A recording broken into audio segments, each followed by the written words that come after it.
Bismillahirrahmanirrahim. Assalamu alaykum, hurmatli ko'ruvchilar. Istiqlol kundalik xabarlar programmamizni ko'rishinglarni qarshi olamiz. Men Abdullah Yilg'un. Programmamizda vatanimiz Sharq Turkiston va dunyo kun tartibidagi eng muhim xabarlarni huzuringizga sunamiz. Qanamsiz diqqatinglar ekranimizda bo'lsin. Savdo urushlarida yangi parda.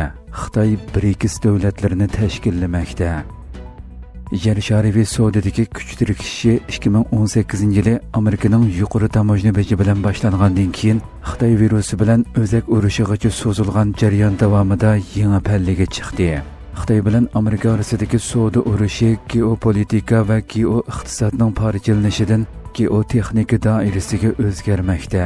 Istanbul savdo gazetining analiz maqolasida bildirilishicha, Trump hukumati yer shari savdo urushlarida tamojna bejini qurol sifatida ishlatishni davomlashtirayotgan bir paytda Xitoy iqtisodiy besimlarga qarshi turish va ko'p qutbli dunyo nizomini taraqqiy qildirish maqsadida kesak oltin davlatlari BRICS, Braziliya, Rossiya, Hindiston, Xitoy va Janubiy Afrika qatorliqlar bilan yuqori darajada diplomatik aloqa qurishga boshlagan.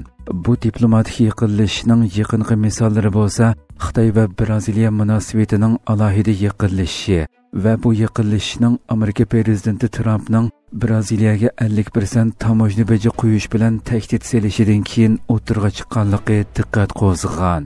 Yaqinlashishning yana bir aniq misoli bo'lsa, Hindiston bosh ministri Modining Xitoyga qiladigan ziyorati bo'lib, Rossiyadan neft olishni davomlashtirayotganligi sababli ko'plagan mahsulotlarda Amerikaning 50% gachilik tamojna bejiga uchragan Modi bu oyning oxirida 7 yildan ko'proq vaqtdan buyon tunji qatim Xitoyga berib, Shanxay hamkorlik tashkiloti yig'iniga qatnashdi ekan.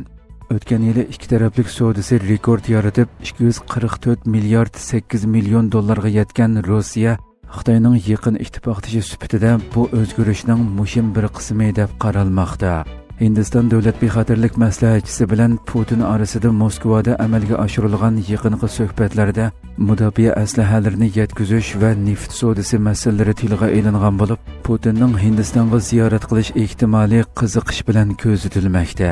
Xitoy bir tarafdan Janubiy Afrika bilan muhim kon boyliqlari ta'minot masalalarida hamkorlikni ilgari sursa, yana bir tarafdan ASEAN davlatlari bilan munosabatini kuchaytirib, Amerikaning jazo tadbirlarining ta'sirini azaytishni nishon qilmoqda. BRICS davlatlarining dunyo nufusining taxminan 45%ni tashkil qiladiganligini ko'zda tutgandimi, Xitoyning g'arbga qarata sal qarag'ili bo'lmaydigan darajada harakat qilayotganligining aniq ko'rinayotganligi o'tirg'a qo'yilmoqda. Xitoy iqtisodida ro'shan ostilash alomatlari ko'rinmoqda.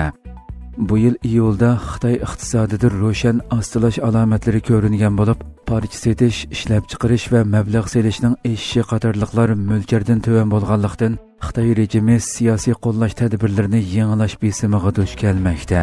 Xitoy statistika idorasining sonliq ma'lumotida ko'rsatilishicha, parcha setish yillik hisobda faqat 3.7% o'sib, 4.6%lik mo'ljardan xeyli tuvan bo'lib, iyun oyidagi 4.8% ga chekingan. Sanoat ishlab chiqarishi 5.7% o'sib, 2024-yili noyabrdan buyongi eng ojiz o'sish bo'lib qolgan. Bu analizchilarning 5.9%lik mo'ljaridan tuvan bo'lgan.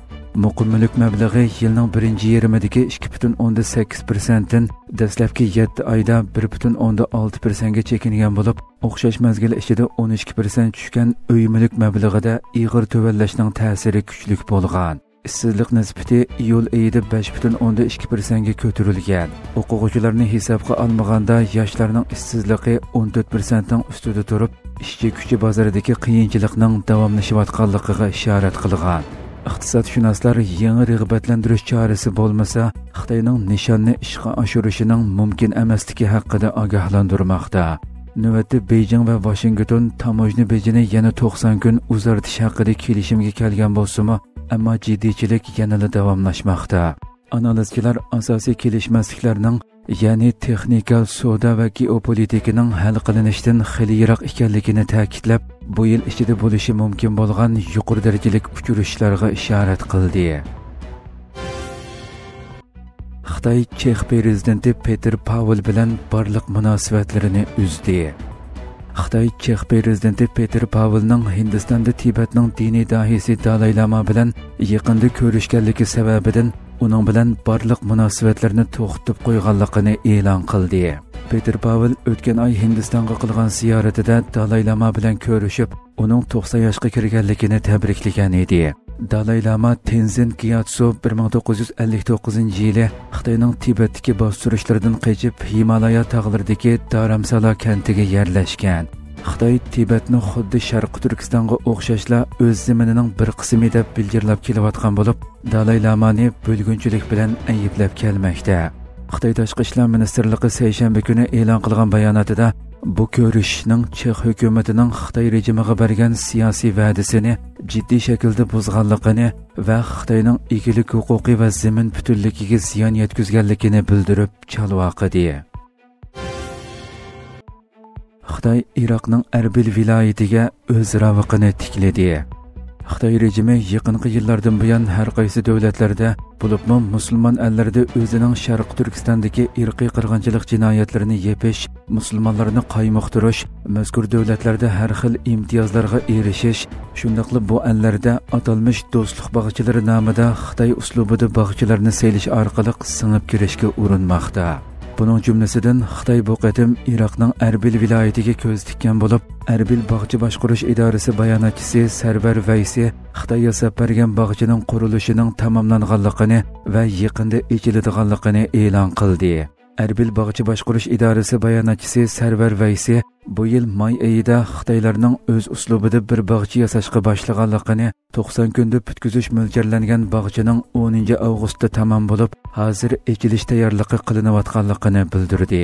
Arbilning Naznazi mahallasiga joylashgan Xitoy bog'chasi 11,000 kvadrat metrlik ko'lamga ega bo'lib, bog'chada 900 kvadrat metrlik yeshil rayon, 125 metrlik mengish va tanarkat yo'li bor ekan. Mazkur bog'cha Xitoy bosh konsulxonasi tashqi munosabatlar idorasi va Kurdiston rayoni shaharlik hukumati hamkorligi bilan insho qilingan. Xitoy mazkur bog'chaning ismini Xitoy bog'chasi deb qo'ygan bo'lib, bog'cha o'ttirisiga Xitoy ravaqlarining tiklanishi mutaxassislar tomonidan Xitoyning yumshoq kuch orqali singib kirishining ro'shan ifodasi deb qaralmoqda. Arbil bog'cha boshqarish idorasi bayonotchisi Sarvar Vaysi Xitoy bosh konsulxonasining Arbil viloyatida o'z uslubida yana 8 bog'cha yasashga va'da qilganligini bildirdi. Hurmatli ko'ruvchilar, shuna qilib bugungi xabarlarimiz mushu yerda oxirlashdi. Inshaalloh atiki programmamizni ko'rishgacha omon bo'lg'aysizlar. Assalomu alaykum va rahmatulloh.